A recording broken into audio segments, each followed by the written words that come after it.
Hey, what's up, everybody? So, I want to talk about YouTube Apocalypse. And for those who don't know what that is, in the past week or so, YouTube has unveiled a new ad system that has pretty much made it unsustainable for many YouTube channels that cover, let's say, news or politics to basically remain on YouTube because they've seen their ad revenues decrease by like 95%. And that's insane. And the reason for this is because the Washington Post wrote a hit piece on YouTube saying that, all these different like ISIS beheading videos of, in the front of these videos, you'll see like advertisements for Verizon or Coca Cola or whatever. And once a lot of these advertisers got word of this, they basically just had a knee jerk reaction where when you saw one major company leave,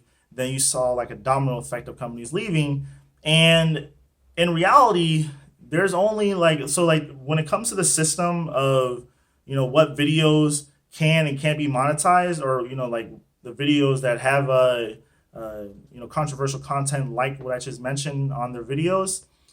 From what I read, statistically speaking, one out of like 1,000 of 1% of videos like fall through the cracks. And the Washington Post made it seem as if it was just like every other video on YouTube had like a Coca Cola commercial, and it was like ISIS beheadings or something like that. It's not the case, man. And if I was YouTube, I would have said like, hey, look, use that statistic. The news company that wrote that hit piece out against us, it's just making it up. They're not credible anymore for doing that. And I would just tell them straight up, like that's what I would do. And for the advertisers that left, I want to just say this: that's actually a very very bad business decision, because the most coveted demographic in terms, or like the most coveted age demographic, is young adults, like what is it, 16 or 18 to like 30. And advertisers spend the most money trying to get across to them because they know that they're in an earlier stage of their life, and if you can get them liking a certain brand or product, then they'll probably want to like purchase that product over a longer period of time versus advertising to, let's say, someone who's 80 years old and might be a few years away from passing away. And it's like I just don't understand how a lot of these businesses don't understand like why it's silly to pull your advertising from YouTube, because that's all young people watch, man. Like honestly, when it comes to the stuff that I watch, the only thing that I watch on cable TV is basketball, and everything else I just watch from YouTube or Netflix or Amazon Video, and that's how most of my friends are. And I know very few of my friends actually, except for like maybe a few TV shows, actually like watch cable TV anymore. Like half my friends don't even have cable TV; they just have internet, because you can find what you want to watch on YouTube. And also, when it comes to YouTube, another thing that I like about it is that there's no one pulling the strings when it comes to a lot of this news content. So it's like the people who are covering news stories are able to cover it without like a corporate like bias or something like that influencing them.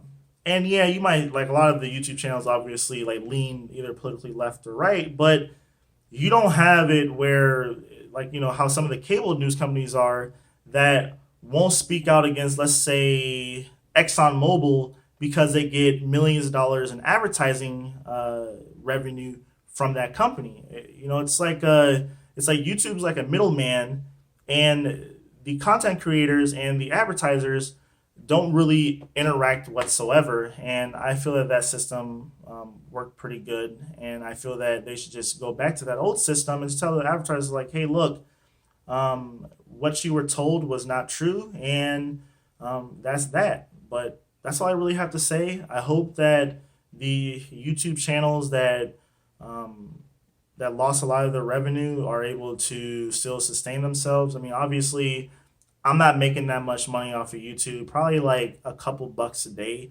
but I graduate in a month, and I want to like go into technical sales as an engineer. So this is to me a hobby. But for other people, this is something that they do for a living, and it sucks when you have to make like an abrupt change in what you're doing because of some silly news company wants to lie or whatever. And that's all I have to say. Thanks for watching. Peace.